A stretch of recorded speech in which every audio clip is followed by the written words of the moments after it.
Hi everyone and welcome back to the Organized Notebook. In this video, we are going to show you how to make a personal blog using Notion. So this is not going to be a professional grade fancy blog site, but rather something you can build from scratch using purely Notion's functions. And if you are looking for something a bit more stylized or professional, there are ways to use third parties for that, and we'll be covering that in later videos. But for now, we really just wanted to show you the basics and what you can really do with Notion. So let's get started. First, open an empty Notion page and let's title it Personal Blog Home. And now let's choose a cover photo. We're going to add cover, change cover, and we're going to go to Unsplash, which has a huge library of stock images. And we want something green for this blog, so we're just type green, and let's go with this mountain photo. And we're going to reposition it a bit and save position.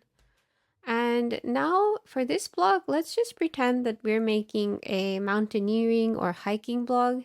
So the first thing we need in a blog is to have options to click on different pages. So let's go ahead and make that first. So we're going to click empty page here, and then we're going to make various links. So the first thing you might want is an about me page. So let's type /page.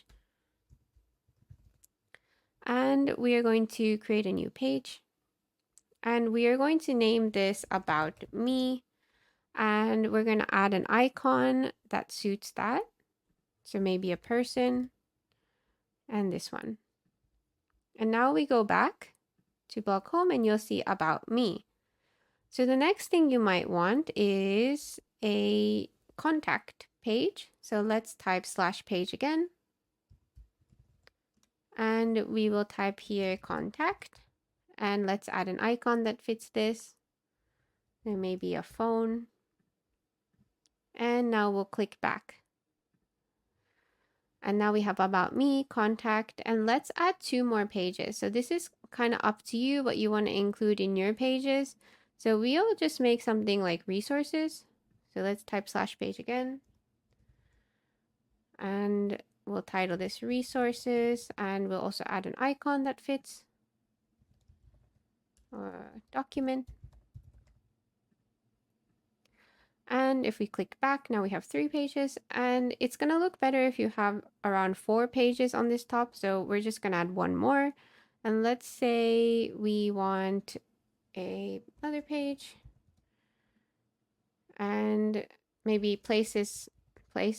So you can put recommended places there. Let's put a mountain.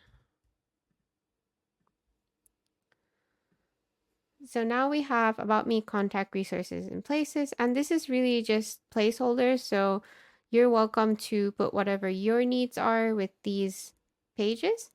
And now what we're going to do is we're going to create columns. So type /column. And we're going to make 4 columns, 1 for each of these pages.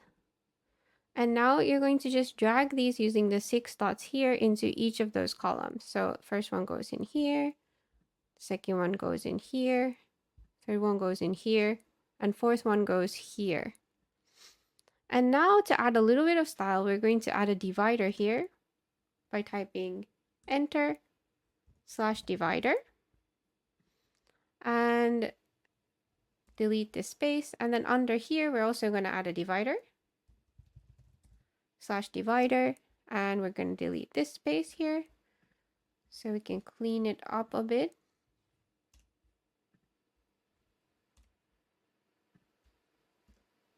So now you see that these links are inside the 2 dividers, and it looks a lot like links you might have in a blog. So this looks quite good now. And then under here, we're going to put /quote, which is going to give you this nice bar on the left side. And here you could put things like a welcome message. So we could do welcome. And whenever you add a new line, you want to do Shift Enter so that you're still in this block. And we could write something like, feel free to look around. I mainly write about mountaineering and hiking. Hope you enjoy. Just whatever message you want here. And we could even italicize this like this to stylize it a bit. And now what could be nice is to add a picture under here just to give it more body. So we're going to type /image. And we're going to use Unsplash again as a stock image. But of course, if it's your own blog, you can add your own personal pictures. And we're just going to search for a mountain. And let's go with this one. And now we can start the body part of our actual blog post. So in that, we're going to be using a gallery view database. So let's type /gallery and click gallery view. And we're going to add plus new database. And here we're going to call this my blog post. And we're going to hide this so it looks cleaner by going to the 3 dots here, going to layout, and then show database title, we're going to toggle off. And instead, we're going to name it here. So we're going to rename here recent post. And now we have the basics of our blog, but now you see that there's this to do and completed to do inside here. And what we need to do is show cover photos. So we're going to go to the 3 dots here again, click layout, and we're going to change the card preview to page cover. So now if we're in this page here, we can add cover. And let's say we add more mountains. And now the cover should show up. And we're going to delete this here. And let's even title this. So my trip to the mountains. And now you see the title and you see a picture here.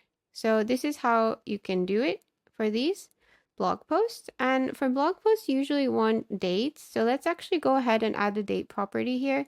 So we have a created date, but I think it's better to have a date that you can set yourself in case you want to set it on another date. So let's actually just click edit property, and we're going to change type into date, and you can rename this date. And another thing that's good is to have is tags, which already came with this default. So this could just be trip.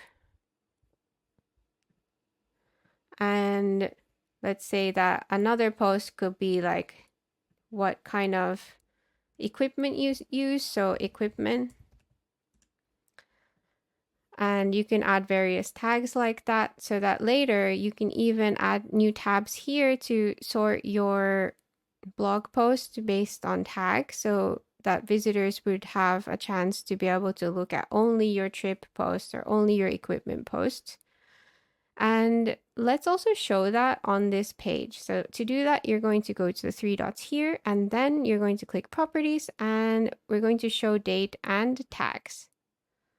So now we haven't chosen a date here, but let's say we chose the date and we click here, then you see the title, the date, and what the tag is. So this works quite well as a blog, and you can continue to add more here and here.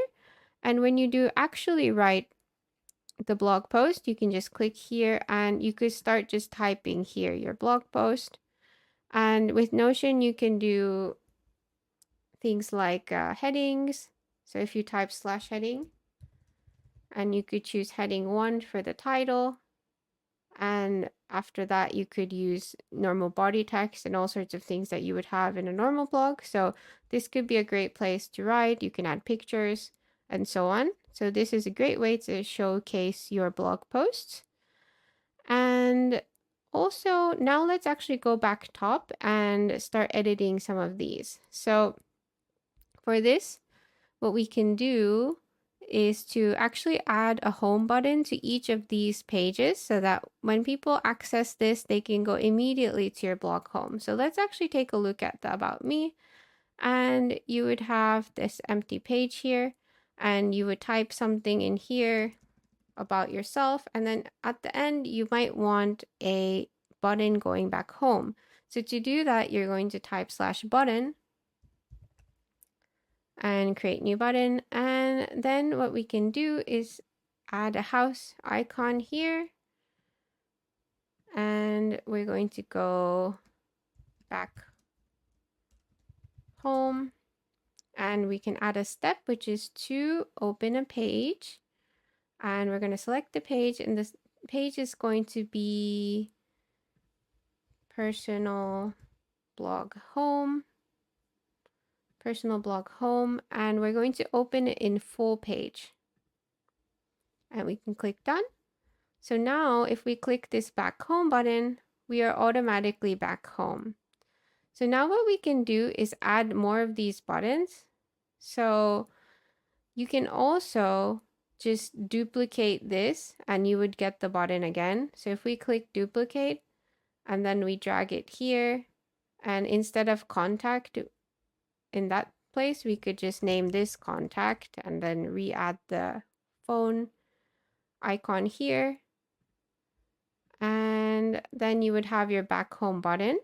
And another trick we wanted to show you is for something like contacts where you have multiple lines of information that you want people to pay attention to, you can add call out boxes. So if you type /callout, and then you could change the icon to, let's say, email. So actually this one, and then you could type your email like this. So these are really good ways to add contact information. You could choose your own icon for each type of contact, and you could just click the 6 dots here and just duplicate this as many times as you need. And at the end, you would have your back home button, which is very convenient, and you're back home. So this was the first one we made, so we could just delete this one. And now you have the contact with the back home button. So actually what we recommend is once you know the layout, you could just only make the About Me page and duplicate it 4 times and then change the titles. But since we wanted to start with the formatting first, we did it this way. But now you know how to also make the button if you need to do it from scratch. So that's how you can do contacts. Also for places, you can also put, for example, Google Maps. You can embed a Google map here if you need. And for resources, you could add, for example, / and then web links or web bookmarks like that. So those are some tricks we recommend for these pages. And that's basically it for making a personal blog page. You can do a lot to customize it, but already this works very well. And next, we're going to show you how to share this. In order to publish your personal blog online, all you have to do is go to this share button, and then you can go to publish and click publish to web. And once you publish to web, you will get this web link here that you can copy and share it with anyone. And if you have the Plus plan, you can also set a link expiry date, and you can also get search engine indexing. And we'll leave a link to the Plus plan upgrade in the description. And if you do decide to purchase it through our link, we may receive a small commission at no cost to you, and it would support us a lot. And along with that, there's also allow editing, allow comments, and allow duplicate as template. And these are features that are for people who already have Notion that access your site. They can also edit it and add comments and duplicate it if you set these toggles on. But for a blog, you probably don't want this on, so we recommend this to be toggled off. And now you can just view site by clicking here. So that's the basics of creating a blog using Notion, and we'll leave the link to the completed version of this template in the description below. And if you have any questions, comments, or anything you were confused by this video, feel free to let us know, and we hope to see you in the next video.